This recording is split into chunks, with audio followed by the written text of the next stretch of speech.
السلام علیکم دوستو میں ہوں علی شیر اور آپ دیکھ رہے ہو علی شیر ٹی وی چینل۔ دوستو شاہد ہی کو مسلمان ایسا ہوگا جس نے امام ابو حنیفہ کا نام نہ سنا ہو۔ آج انہی کی ذہانت کے دو واقعات میں آپ سے شیئر کرنے جا رہا ہوں۔ شروع کرتے ہیں آج کی ویڈیو۔ ہوا کچھ یوں کہ ایک شخص تھا، اس کی بیوی اس کو منہ نہیں لگاتی تھی اور وہ سو جان سے اس کا عاشق تھا۔ بیوی کی طبیعت شوہر سے نہیں ملتی تھی، اس لیے وہ طلاق لینا چاہتی تھی مگر مرد طلاق نہیں دیتا تھا۔ ایک دن دونوں میاں بیوی بیٹھے ہوئے بات چیت کر رہے تھے۔ بیوی کچھ کہہ رہی تھی، مرد نے بھی کوئی جملہ کہا، بس وہ چپ ہو کر بیٹھ گئی۔ مرد نے کہا کہ اگر صبح صادق سے پہلے تو نہ بولی تو تجھ پر طلاق ہے۔ وہ چپ ہو گئی اور ارادہ کر لیا کہ میں خاموش رہوں گی تاکہ اس سے کسی طرح پیچھا چھوٹ جائے۔ وہ بیچارہ پریشان ہوا، وہ ہر چند بلوانا چاہتا تھا مگر وہ بولتی نہیں تھی۔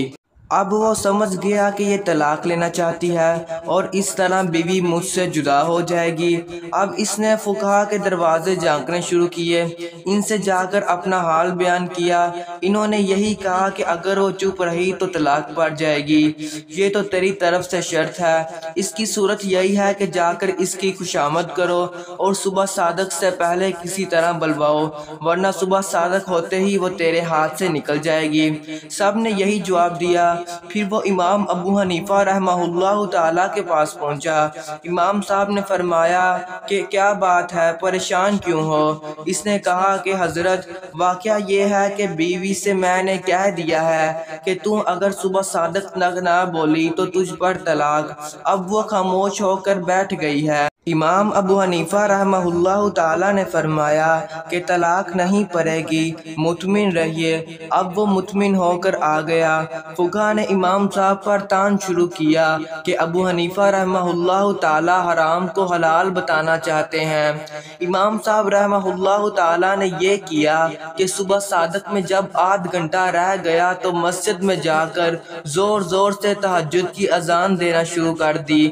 اس عورت نے جب اذان کی آواز سنی تو سمجھی کہ صبح صادق ہو گئی، بس بول پڑی اور کہنے لگی صبح صادق ہو گئی، میں مطلقہ ہو گئی، اب تیرے پاس نہیں رہوں گی۔ جب تحقیق کیا تو معلوم ہوا کہ صبح صادق نہیں ہوئی، وہ تہجد کی اذان تھی۔ لوگ قائل ہو گئے کہ واقعی امام صاحب فقیہ بھی ہیں اور مدبر بھی۔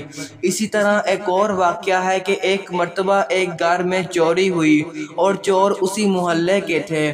چوروں نے گھر والے کو پکڑا اور زبردستی حلف لیا کہ اگر تو کسی کو ہمارا پتہ بتلائے گا تو تیری بیوی پر طلاق۔ اس بیچارے نے مجبوراً طلاق کا حلف لیا۔ وہ چور اس کا سارا سامان لے کر چلے گئے۔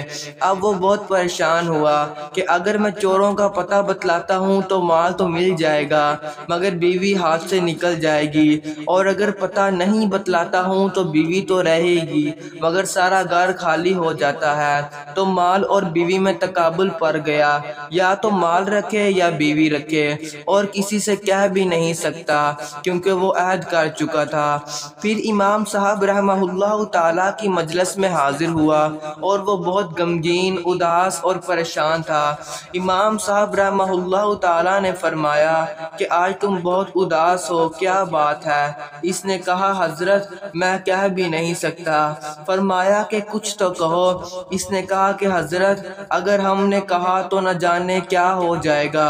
پھر فرمایا کہ کہو تو۔ اس نے کہا کہ حضرت چوری ہو گئی ہے، میں نے عہد کر لیا ہے کہ اگر میں ان چوروں کا پتہ کسی کو بتلایا تو بیوی پر طلاق۔ مجھے معلوم ہے کہ چور کون ہے، وہ تو محلے کے ہیں، لیکن اگر پتہ بتلاتا ہوں تو بیوی پر طلاق پڑ جائے گی۔ امام صاحب نے فرمایا کہ مطمئن رہ، بیوی بھی ہاتھ سے نہیں جائے گی اور مال بھی مل جائے گا اور تو ہی پتہ بتلائے گا۔ کوفہ میں پھر شور ہو گیا کہ ابو حنیفہ رحمہ اللہ تعالیٰ یہ کیا کر رہے ہیں، یہ تو ایک عہد ہے، جب وہ پورا نہ کرے گا تو بیوی پر طلاق پڑ جائے گی۔ یہ امام صاحب رحمہ اللہ تعالیٰ نے کیسے کہہ دیا کہ نہ بیوی جائے گی اور نہ مال جائے گا؟ علماء اور فقہا پریشان ہو گئے۔ امام صاحب رحمہ اللہ تعالیٰ نے فرمایا کہ کل ظہر کی نماز میں تمہارے محلے کی مسجد میں آ کر پڑھوں گا۔